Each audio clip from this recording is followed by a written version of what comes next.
Здравствуйте, уважаемые радиослушатели. В эфире Бринчи радио, прямой эфир программы «Точка зрения». В студии Халида Ардешева, за пультом звукорежиссера Нурзян Качканбекова. Размещает наш эфир социальную сеть Facebook Алтнайса Рыбаева. Во всем мире золотодобыча и, конечно, выпуск драгоценных металлов считаются наиболее прибыльными видами деятельности. В Кыргызстане на сегодня имеется приблизительно около 200 месторождений.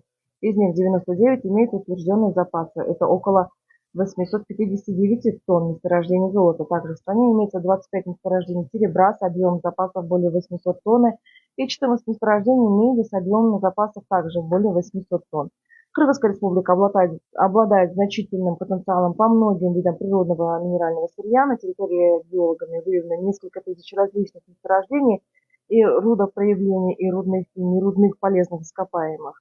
Эксперты отмечают, что сложное, длительное геологическое развитие кыргызского Тянь-Шаня создало, наоборот, благоприятные условия для формирования месторождений разнообразных видов полезных ископаемых.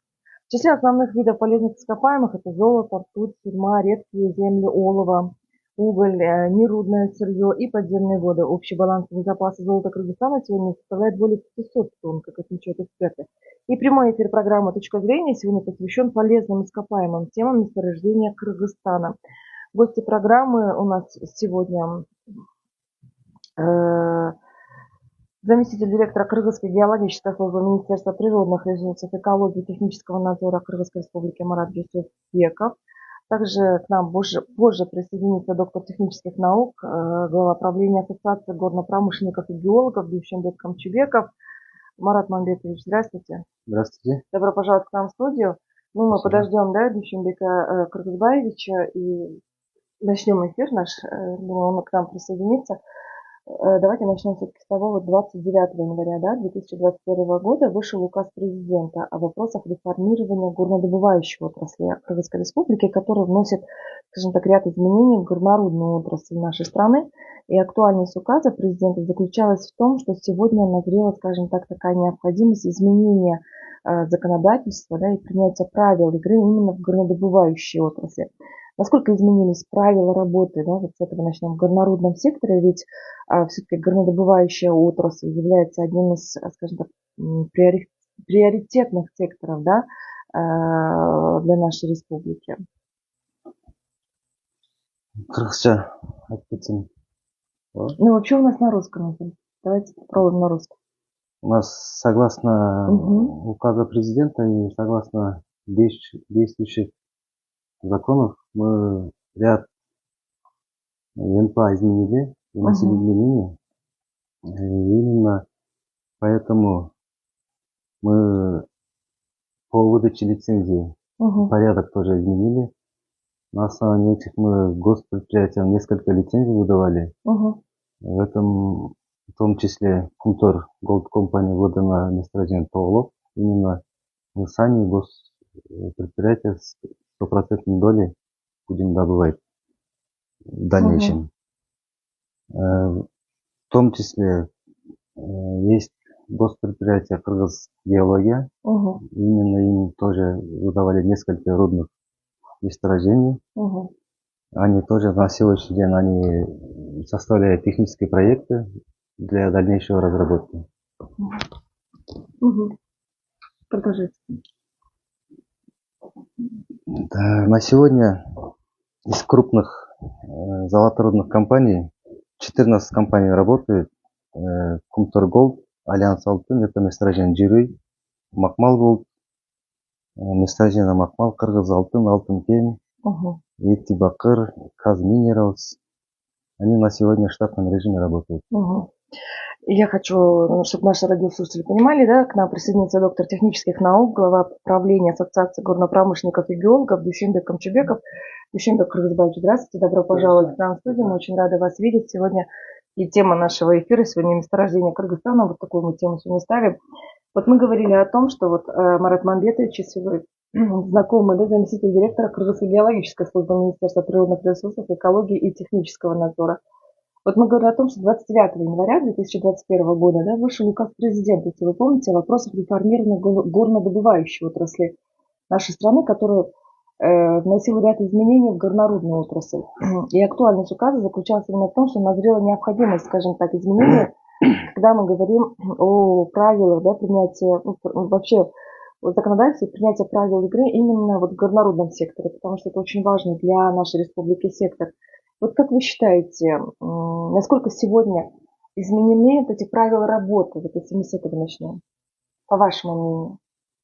Ну, если мы рассмотрим этот вопрос в целом, то этот вопрос, можно сказать, динамичный и перспективный. Потому что на тот момент, когда выпускали этот указ, стояли определенные задачи для решения и для продвижения в целом по нашей стране горнодобывающих проектов. В первую очередь мы должны были обеспечить минерально-сырьевой базой нашей страны.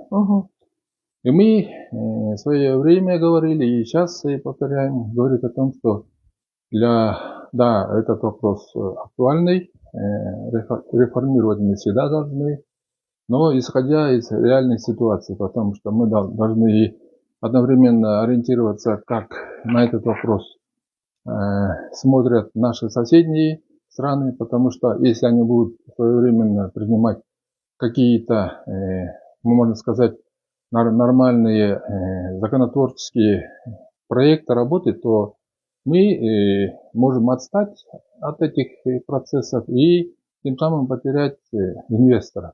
Я имею в виду внешних инвесторов. Потому что на сегодняшний день, можно сказать, все крупные проекты, которые работают у нас в нашей стране, они работают именно на базе внешних инвесторов. Ну, в чем заключается в целом вопрос реформирования этой отрасли? В первую очередь, какая должна быть структура? Это очень важный, непростой вопрос, потому что если мы на сегодняшний день ориентируемся, говорим о том, что горнодобывающая промышленность дает весомый вклад в экономику нашей страны, если привести примеры, то по результатам 2022 года мы внесли целым бюджет нашей страны от, можно сказать, геологии и горнодобывающей промышленности порядка 22 миллиарда сомов. В 2021 году, я хочу уточниться, а в 2022 году эта сумма превысила 48 миллиардов сомов. Это говорит о том, что именно горнодобывающая промышленность дает свои плоды именно в развитии нашей экономики. И если мы могли как-то раньше сравнивать в первую очередь энергетика и сельским хозяйством, то на сегодняшний день мы знаем, на каком месте они стоят. И в первую очередь это вот бюджетообразующая структура, это горнодобывающая промышленность. Поэтому здесь должна быть четкая, нормальная структура. Структура не такая, что одновременно эта структура будет заниматься работой и экологией в одном ведомстве, природными ресурсами. И мы говорили, что экология и горнодобывающая промышленность, они как бы противоречащие друг другу направления, поэтому они не должны находиться в одной отрасли. Должна быть самостоятельная структура. А вот сейчас, когда мы говорим в настоящее время? Ну, сейчас был департамент по геологии и недропользованию. На сегодняшний день пока еще положение готовится, окончательного варианта нет. Хотят создать Кыргызскую геологическую службу, но опять же при Министерстве природных ресурсов и экологии.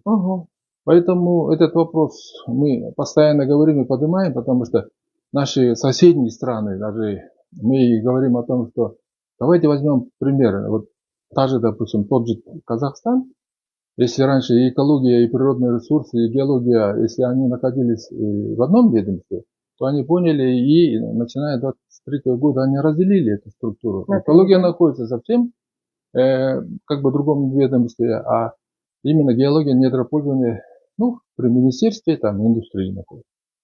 А соседний Узбекистан, они пошли дальше, можно сказать. Если раньше был госкомитет по недропользованию, то начиная с 2023 года они госкомитет поднялись до статуса министерства. Министерство горнодобывающей промышленности. Они тоже понимают, что эта отрасль непростая отрасль, именно бюджетообразующая. Второе направление реформирования, какая должна быть у нас законодательство. которая могла давать возможность одновременно и привлекать инвестиции, и одновременно и получать необходимую, можно сказать, для государства бюджетные ассигнования. И в этом плане на сегодняшний день прорабатывается такой вопрос, что этот вопрос начали прорабатывать еще давно, разработать горный кодекс. Но мы говорим, зачем создавать горный кодекс? Это горный кодекс понятие обширное. Мы можем понимать горный кодекс, туда и можно включать и горную в целом экосистему, как мы горная страна. А мы говорим, есть у нас нормально работающий закон о недрах, давайте поднимем статус закона о недрах до статуса кодекса о недрах. И третье направление это какие кадры будут работать именно в этом направлении. И четвертое направление, здесь мы должны обязательно подключать науку. Было в союзное время хорошее направление, что все научные организации, создавая научные темы, договорные темы, помогали для наших горнодобывающих предприятий, и в том числе и геологам. Если мы все эти вопросы будем комплексно разрабатывать, готовить, то опираясь на те данные, которые я ранее остановился, какая сумма денег дается от этой отрасли, то мы можем в разы увеличить, потому что в свое время были просчитаны такие варианты, что по 20, по 22 только ключевым нашим месторождениям, если не учитывая, какие будут вкладываться средства на изучение этих месторождений, на освоение, какие будут эксплуатационные затраты. Прогнозная прибыль еще на тот момент по результатам 2009 года эта сумма составляла порядка 80 миллиардов долларов.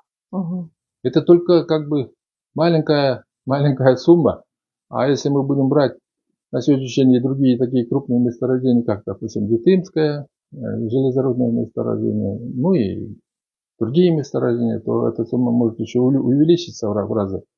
Поэтому для осуществления этих реформ мы должны подходить еще более скрупулезно.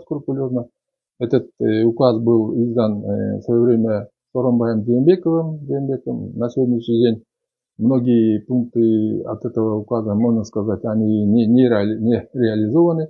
На сегодняшний день даже стоит и такая задача, в первую очередь, какое должно быть управление именно данной отрасли. Если мы этот вопрос решим, то мы пойдем дальше.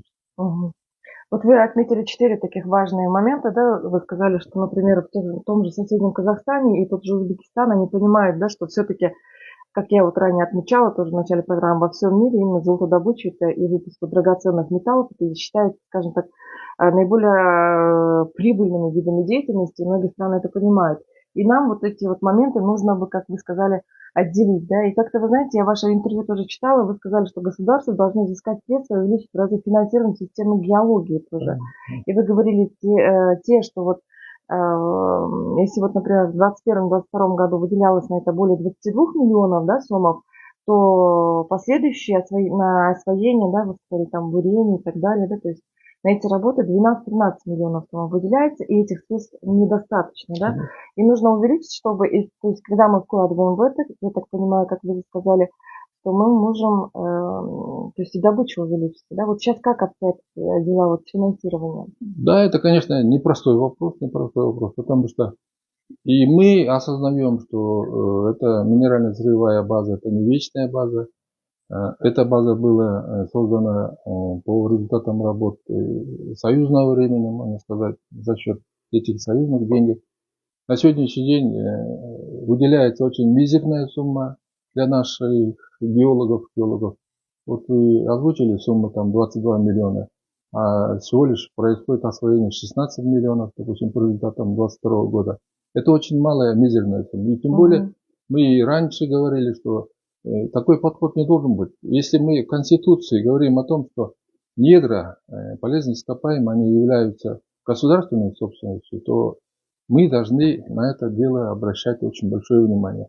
Если мы не будем сегодня выделять финансовые средства в большом объеме, то минеральная сырьевая база, как минимум, через 10, может, максимум 15 лет они закончатся.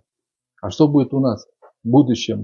Поэтому мы должны открывать новые месторождения. Конечно, мы должны, вот геологи они очень хорошо знают, они на сегодняшний день вот именно приграничные территории, допустим, тем же Китаем, соседними странами, они не так более детально изучены.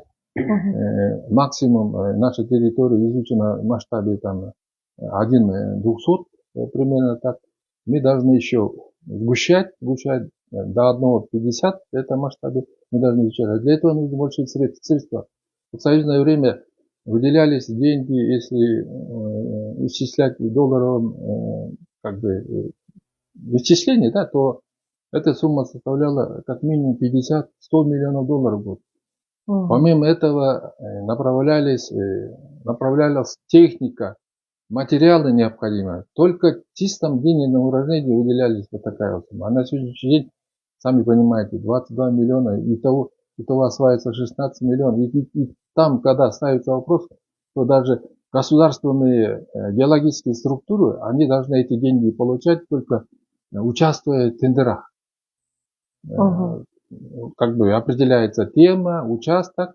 Они должны как государственный орган принимать в тендере, потом выигрывать, получать эти деньги. Ну, это, можно сказать, не такой хороший, нормальный подход. Если мы хотим создавать минерально-сырьевую базу в перспективе, чтобы через 10-15 лет соседние страны, они уже, можно сказать, откровенно говорят об этих вещах. Что даже президент Казахстана такая сказал, что оказывается наша минеральная сырьевая база лет через 15 закончится, поэтому давайте мы обратим на это внимание.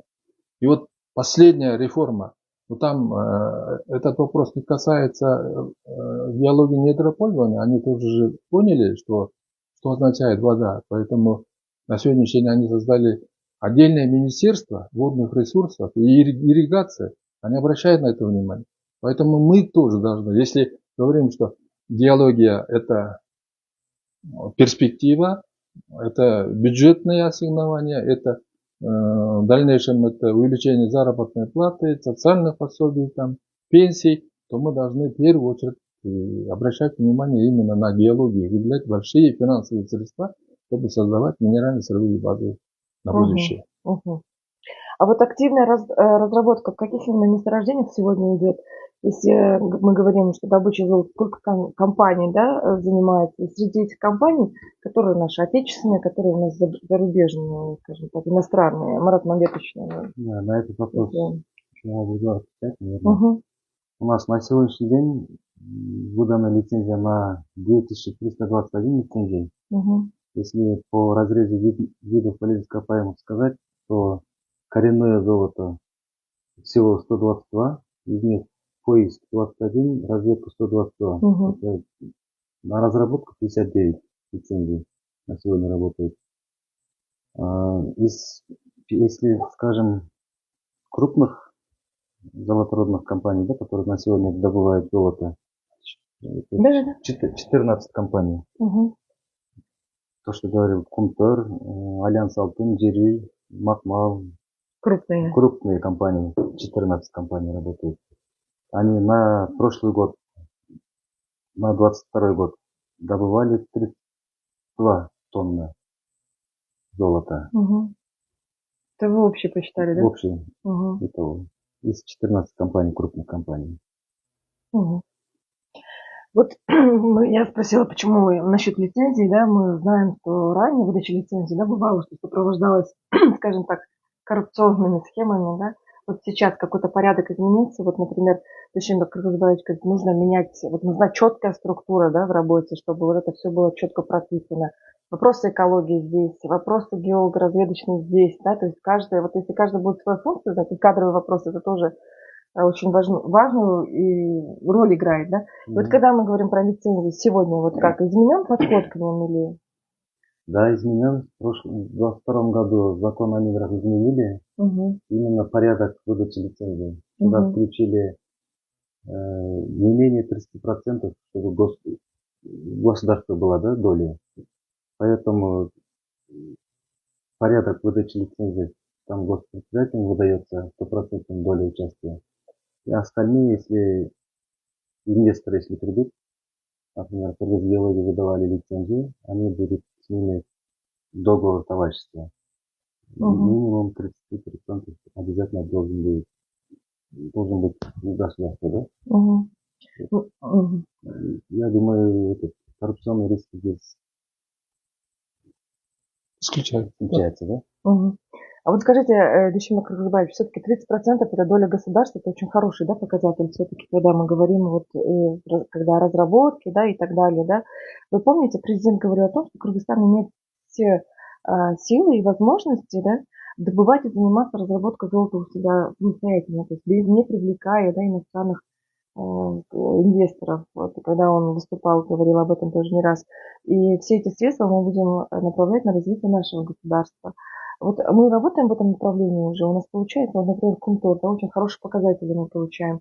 Правда ведь за вот недавно, вот также за полгода давали они свои отчеты, очень хороший показатель, действительно, это золото остается у нас в стране, что самое важное, да. Мы строим дороги, существуют фонды. Я про фонды тоже, Мурат Мамбетович, спрошу отдельно обязательно. Вот есть фонды, куда вычисляются денежные средства. Это все идет на развитие инфраструктуры и так далее. Да? Вот сейчас мы в силах ли мы можем это вот сами дальше, как сказать, и другие вот, более крупные также заниматься вот разработкой, как мы сейчас начали с Кумтор? Ну, это очень сложный вопрос. Именно с точки зрения реализации. Потому что, да, действительно, вы привели очень хороший пример.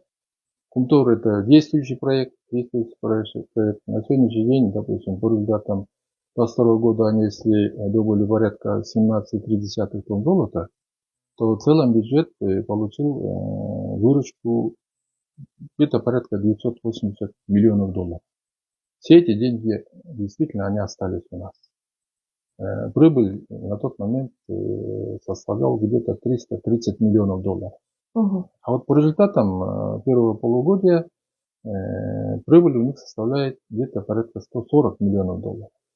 Это чистая прибыль, это очень хороший показатель. А вот хочу привести другой пример. Вот у нас есть прогнозное перспективное железнодорожное месторождение Жетым, да?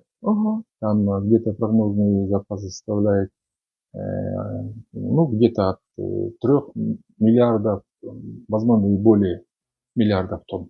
Жетимто, да? Жетимто, да, Жетимто.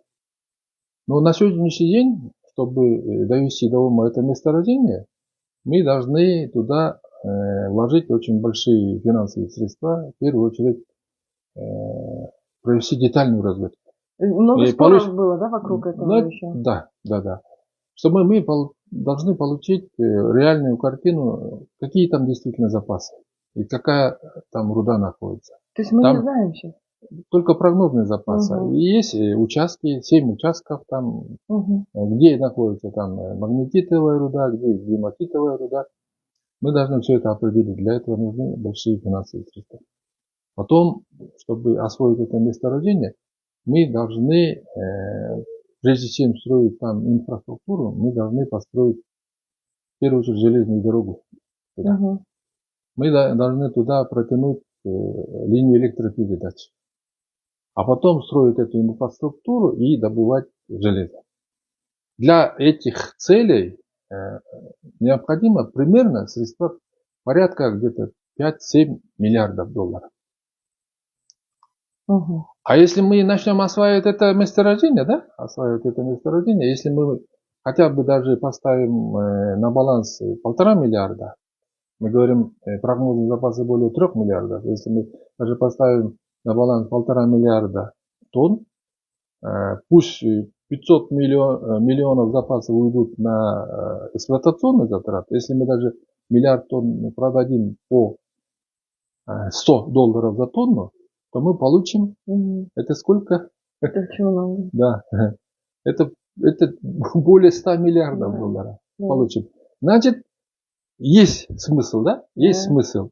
И поэтому, если даже у нас, конечно, нет этих средств, мы можем найти реального инвестора и сказать, вот мы поставим, вы найдете, определите запасы, мы поставим залог к определенной запасы на ту сумму, которую вы вложите, Остальное будет наша, и как сказал Марат Мырза, то учитывая наше законодательство, определяем государственную долю, работаем и поднимаем экономику, понимаете? Вот именно для этих целей, в первую очередь, вот на сегодняшний день ГП есть госпредприятие «Крызгеология» при департаменте, да? Они делают первые шаги, попытки, готовят необходимые документы, как привлечь инвестора или самим как-то начать эту работу. Но хотя бы для того, чтобы начать разведку, нужны большие средства. Да. И в этом плане... Здесь, мне кажется, 12 миллионов вам не хватит, да? Куда там? Мы должны туда вкладывать миллиарды сомов. А на сегодняшний день мы должны и зарплату платить, и социальные там эти вопросы поднимать. Но этот проект ценный. Мы должны заниматься такими проектами. И есть и другие проекты. Есть у нас алюминиевые месторождения, мы их называем нефилиновыми сиенитами. Есть перспективные участки, и в Бактении есть, и в Бенгальском районе. Если мы начнем осваивать эти месторождения, будем вкладывать туда деньги, то действительно, как говорит наш президент, экономика через 20 лет, через 30 лет мы может пойдем, и раньше, да? Да, может и раньше, мы пойдем совсем в горы. Вот здесь вот другой вопрос. Вот на сегодняшний день Марат Мырза отметил в своей информации, что сколько лицензий выдано в целом, да? Вот на сегодняшний день, если в начале года было 2400 более этих лицензий, то на сегодняшний день 2300, идет уменьшение, потому что происходит аннулирование процесса. Кто не работает, тех она аннулирует. В этом плане хорошо работает. Но вопрос заключается в чем? Вот опять попробую привести пример. На сегодняшний день департаментом геологии выданы лицензии на освоение угольных месторождений более 440 лицензий. Из них более 200 лицензий выданы на разработку угольных месторождений. И потом, как только приближается осенний, зимний период, мы поднимаем вопрос подготовки к зиме.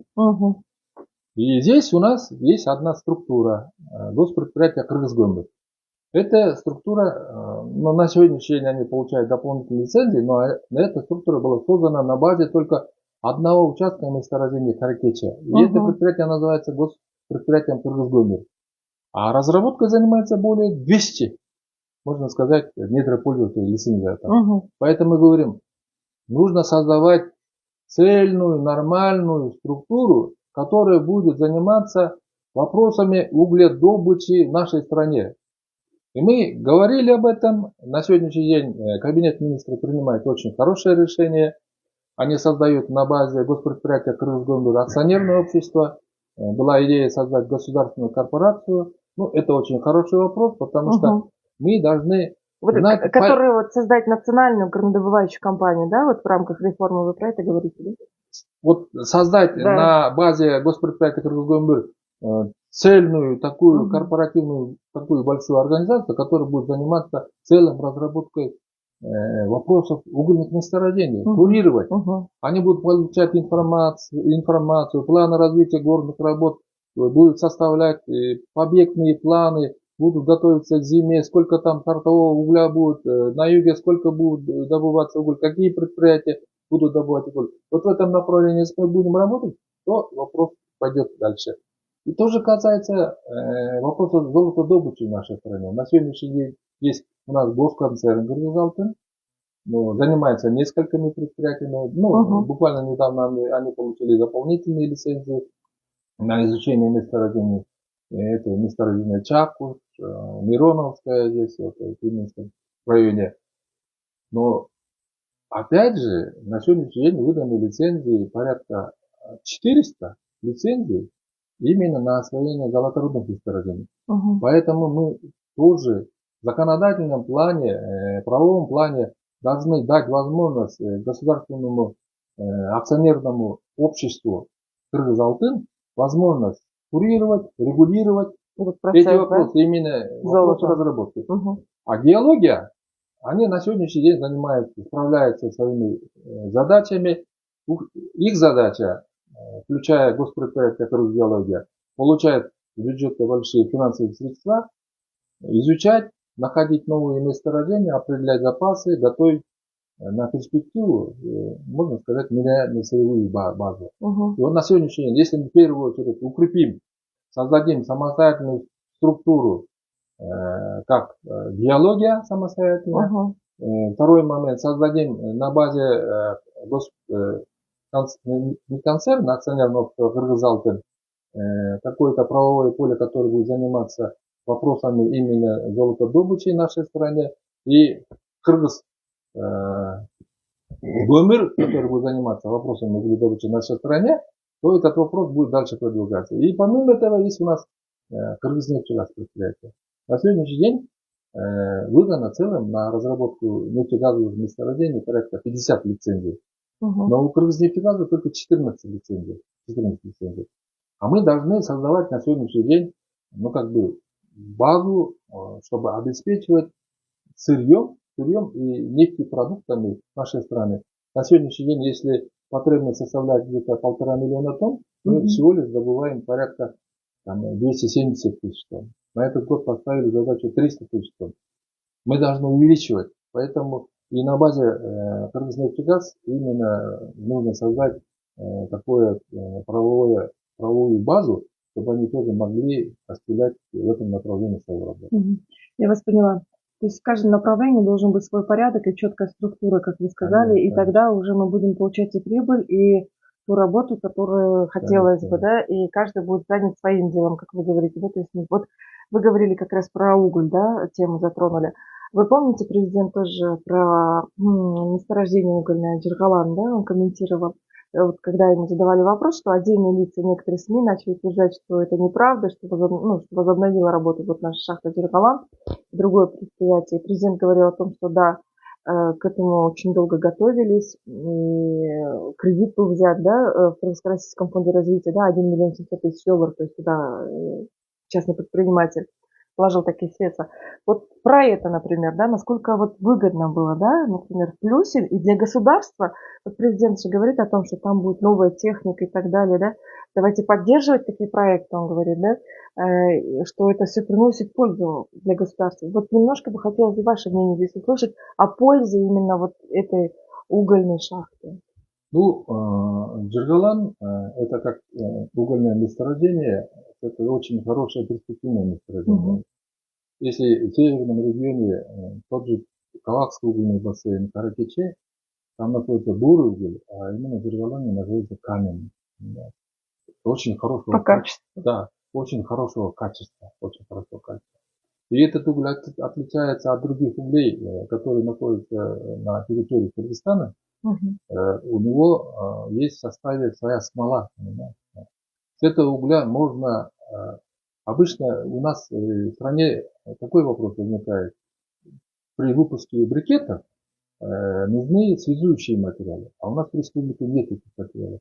Мы должны покупать эти материалы в соседней стране. И это очень дорого, понимаете? А этот уголь по качеству у себя имеет, можно сказать, смолу. Можно делать даже брикет с этого угля. Вопрос не заключается, что восстановили старую шахту или не восстановили старую шахту. Вопрос стоит в целом о разработке Джергаланского месторождения. Если, допустим, на одном участке союзного времени разрабатывали определенный кусочек, допустим, этого месторождения, то это было подземным способом на определенной глубине. Там этот пласт очень круто падающий, сложно разрабатываемый был этот участок. Но это потом был затоплен. Если, допустим, нашелся другой инвестор и нашел другой участок этого месторождения и начал вкладывать туда деньги, осваивать это месторождение и плюс добывать уголь, обеспечивать близлежащий регион. Мы же туда уголь возили с Каракече. Представляете, если даже в союзное время было хорошо, до станции Балыкчи возили на машинах уголь, а потом со станции Балыкчи на барже этот уголь отвозили до Каракола. А тут рядом, месторождение рядом, это месторождение осваивается, плюс Каракольский ТЭЦ будет обеспечен, население будет обеспечено этим видом. Это правильный вопрос, правильная постановка вопроса. Мы не должны ставить вопрос таким образом, что нет, вы не восстановили, вы не работаете на том участке, где в союзное время работал, допустим, другая, на тот момент было государственное предприятие. А если нашлись люди, которые осваивают другой участок, это правильный подход. Но, насколько мне известно, там определенная работа была сделана совсем другой компанией, называют это название как Дорго компания.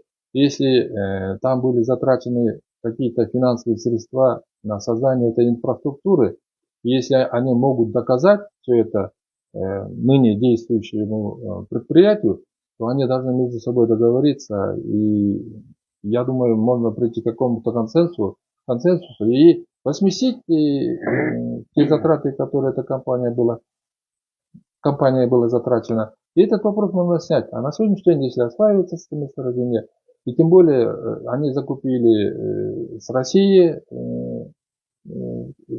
технику для освоения этого месторождения, с Китая завозят технику. Это хороший вопрос, правильный вопрос.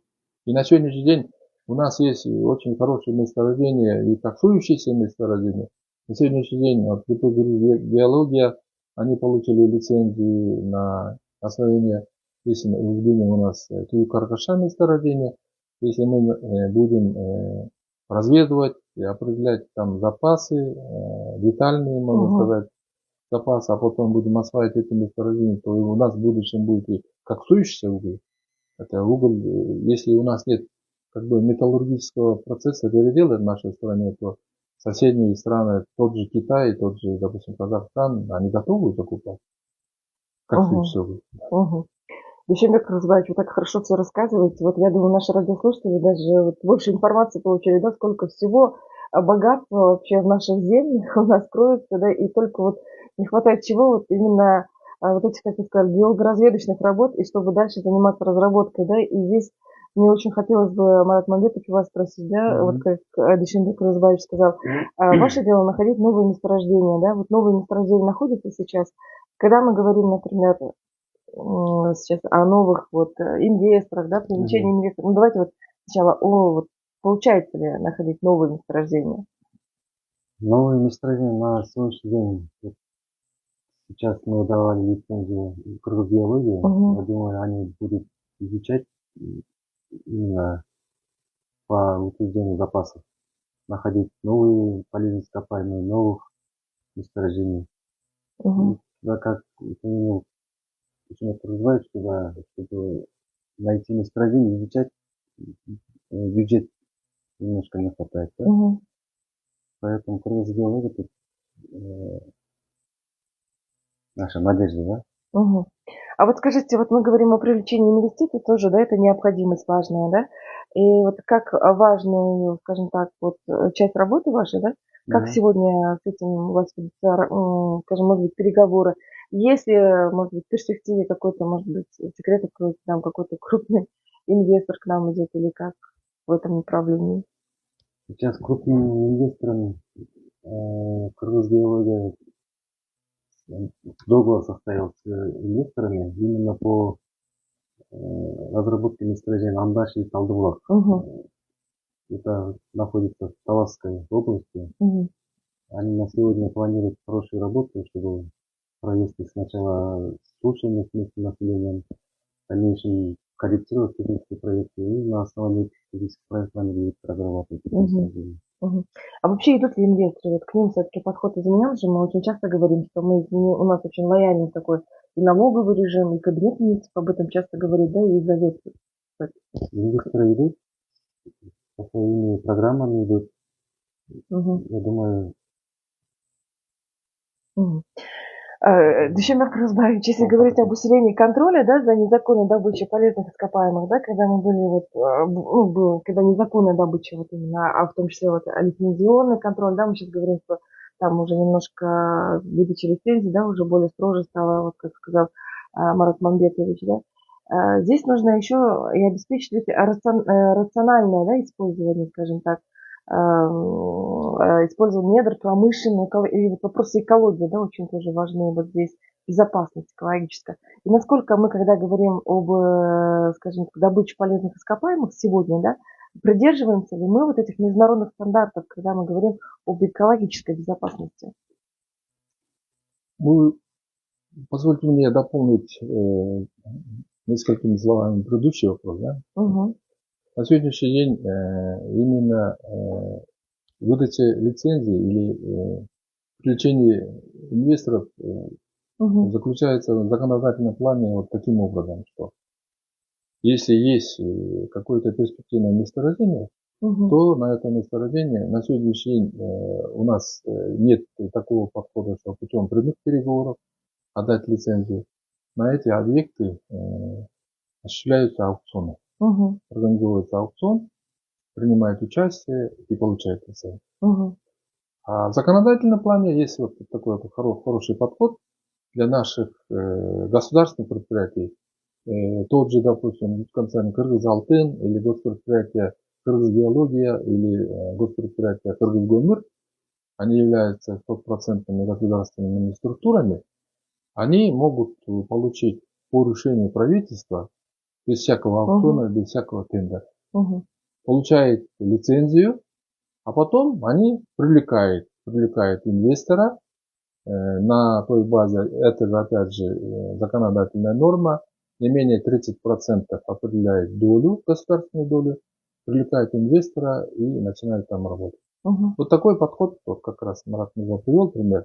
Хотя госпредприятия Кыргыз-Геология, они получили по решению правительства, это месторождение находится Таласка, Таласи, Андаш и рядом поле, которые должны изучать.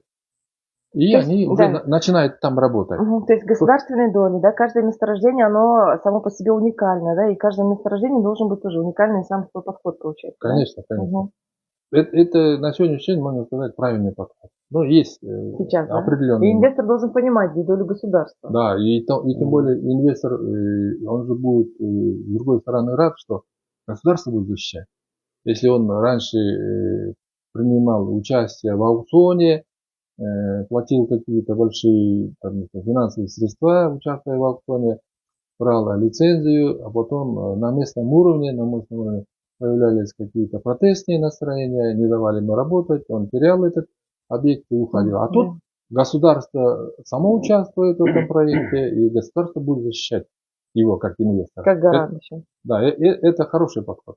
А вот что касается вопросов экологии, то на сегодняшний день, опять же, в нашем законодательном плане, любой лицензиат, он перед тем или изучать это месторождение, или разрабатывать это месторождение, разрабатывает проект, соответствующий проект. Этот проект проходит соответствующие экспертизы, и в том числе экспертизы по охране окружающей среды, по вопросам экологии. И только после того, как проходит экспертизу, дается добро, и он или начинает изучать, или начинает разрабатывать. И плюс, помимо государственной структуры, которая отвечает в вопросах экологии, и принимает в этом вопросе активное участие именно в контроле освоения этого месторождения местная государственная администрация. Потому что в законодательном плане тоже дают им определенные полномочия. Они могут принимать экспертизы этих проектов, посещать эти объекты. Если идут какие-то нарушения, то они дают соответствующие сигналы непосредственно уполномоченному органу по вопросам недропользования, чтобы принять соответствующие меры. Они могут приостановить, пока те не устранят, если есть какие-то там вопросы к экологии, какие-то неполадки. И только после этого они начинают работать. Но здесь есть еще такой вот ключевой момент, что на сегодняшний день получается такая ситуация, что государственный орган дает лицензию, дает, можно сказать, направление на разработку этого проекта, получение соответствующих структур. Потом этот лицензиат получает со стороны местного населения добро или на изучение, или получает зеленую книгу на разработку этого месторождения. И здесь возникает вопрос, что на один и тот же участок могут быть даны два таких вот разрешительных документа. Я имею в виду в каком плане? Мысалы, геология дает лицензию, Да. проект, все это, а местная государственная администрация на этот же участок дает местному жителю зеленую книжку, как пастбищный участок. А И потом, вы когда недропользователь появляется на этом участке, начинает осваивать, да. и он только не один, и другие там есть, и обладатели, которые зелеными книжками, там же пастбище делится на несколько жителей. Да. И они начинают поднимать вопрос, что пастбище портится, вы строите дороги, воду там портите. И в этом плане государство должно принять какой-то соответствие в этом. Или по Конституции. Центральный орган выдает, центральный орган отвечает, должен быть как при Советском Союзе время коммунистическая партия сказала, остальные все выполняют, партия помогает и продвигает проекты. И здесь, чтобы местное население понимало, и они могли принимать участие. Перед тем, вот мы предлагаем, как специалисты, эксперты, наша ассоциация, прежде чем выдавать лицензию, пусть сами местное население примет активное участие, ознакомятся с бизнес-планами, там, проектами, получат соответствующую информацию, какой для них будет польза от освоения этой месторождения, какой будет социальный пакет, может быть, им тоже дать определенную долю, чтобы они тоже принимали участие. Тогда активно будут продвигаться все эти проекты на местах. И экологию будем соблюдать. Ну, что говорит об экологии, даже в Бишкеке, где нет ни одного месторождения по освоению даже песчано-гравийной смеси, а экология хуже, чем даже на Кумторе или на других угледобывающих или других горнодобывающих проектах. Душенбек Кыргызбаевич, большое спасибо, что поделились очень своим важным, необходимым мнением. Вот все-таки общий балансовый запас золота Кыргызстана сегодня составляет более 500 тонн, да, получается? Более 800. Более 800 тонн, да. И очень надеемся, что это все будут разработки, да, и добыто, как мы говорим. И я бы хотела попрощаться. Это была программа «Точка зрения». Тема сегодня месторождения Кыргызстана. Гости программы доктор технических наук, президент правления Ассоциации горнопромышленников и геологов Кыргызстана Душенбек Камчыбеков, а также заместитель директора Кыргызской геологической службы Министерства природных ресурсов, экологии и технического надзора Кыргызстана Марат Чусупбеков. У микрофона работала я, Халида Эргешева. Всего доброго.